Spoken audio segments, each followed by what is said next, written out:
आज 31 अक्टूबर है और आज के दिन भारत के लिए एक काला दिन माना जाता है। 31 अक्टूबर 1984 भारत के इतिहास में काला दिन के नाम से जाना जाता है। इस दिन विवादास्पद ऑपरेशन ब्लू स्टार के बाद देश की प्रधानमंत्री इंदिरा गांधी की उनके ही सुरक्षा गार्डों बेअंत सिंह और सतवंत सिंह द्वारा उनकी हत्या कर दी गई थी। भारत की सबसे प्रतिष्ठित नेताओं में से एक इंदिरा गांधी ने देश के इतिहास और राजनीति पर एक अमिट छाप छोड़ी। भारत की पहली महिला प्रधानमंत्री के रूप में उन्होंने देश की नीति को आकार दिया और उनके योगदान का भारत के सामाजिक राजनीति परिदृश्य पर अस्थायी प्रभाव पड़ा है। यह लेख चुनौतीपूर्ण समय के दौरान उनके नेतृत्व से लेकर उनकी महत्वपूर्ण नीतिगत पहलों तक इंदिरा गांधी के बहुमुखी योगदान की पड़ताल करता है।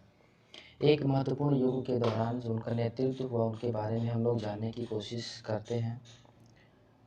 इंदिरा गांधी का नेतृत्व भारी उथल पुथल के दौर में सामने आया। उन्होंने ऐसे समय में प्रधानमंत्री के रूप में कार्य किया जब भारत घरेलू और अंतर्राष्ट्रीय दोनों चुनौतियों से जूझ रहा था। उनका दृढ़ निर्णय लेने की क्षमता और भारत की संप्रभुता के प्रति अटूट प्रतिबद्धता उनकी पहचान बन गई।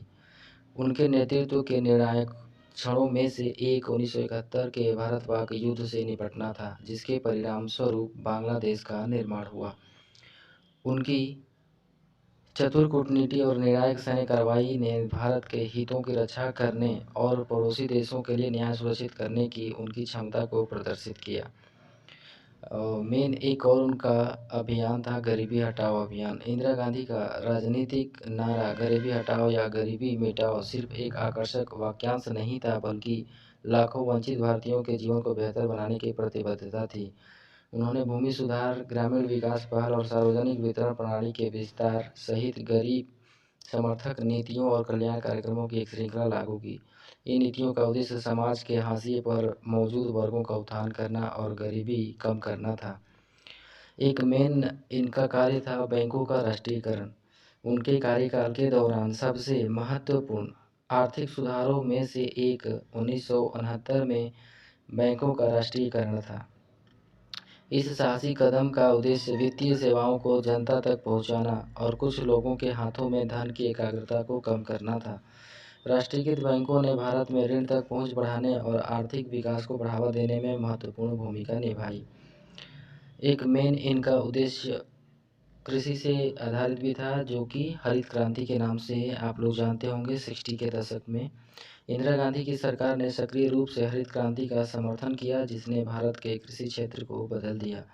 अधिक उपज देने वाली फसल किस्मों, आधुनिक कृषि तकनीकों और बेहतर सिंचाई की शुरुआत के माध्यम से इस पहल ने कृषि उत्पादकता को बढ़ावा दिया।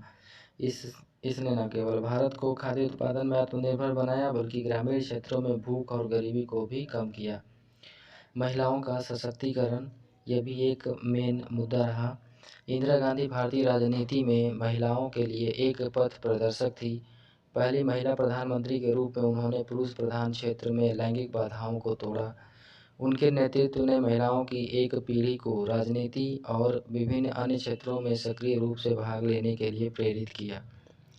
उन्होंने महिलाओं के अधिकारों की वकालत की और उनके सशक्तिकरण के उद्देश्य से नीतियों को बढ़ावा दिया।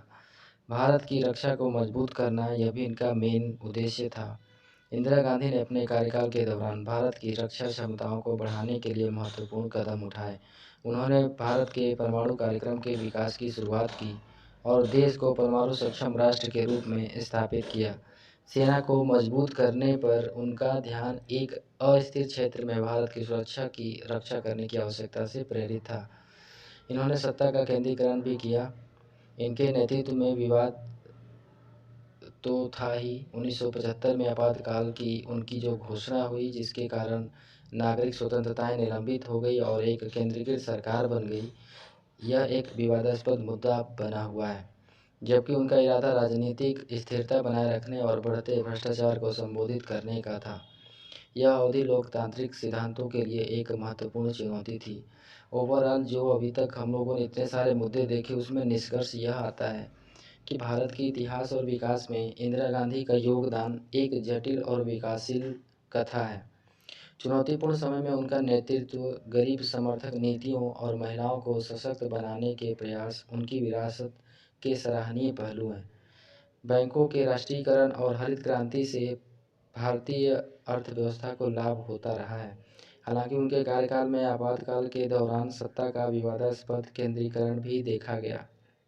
भारत और इसके राजनीतिक परिदृश्य पर इंदिरा गांधी के प्रभाव को कम करके आंका नहीं जा सकता। उनकी विरासत देश की नीतियों और राजनीति को आकार देती रहती है और जवाहरलाल नेहरू की बेटी से लेकर भारत की पहली महिला प्रधानमंत्री बनने तक की उनकी यात्रा कई लोगों के लिए प्रेरणा है। जैसे जैसे भारत प्रगति कर रहा है और नई चुनौतियों का सामना कर रहा है, उनका योगदान देश की ऐतिहासिक टेपेस्ट्री का एक अभिन्न अंग बना हुआ है।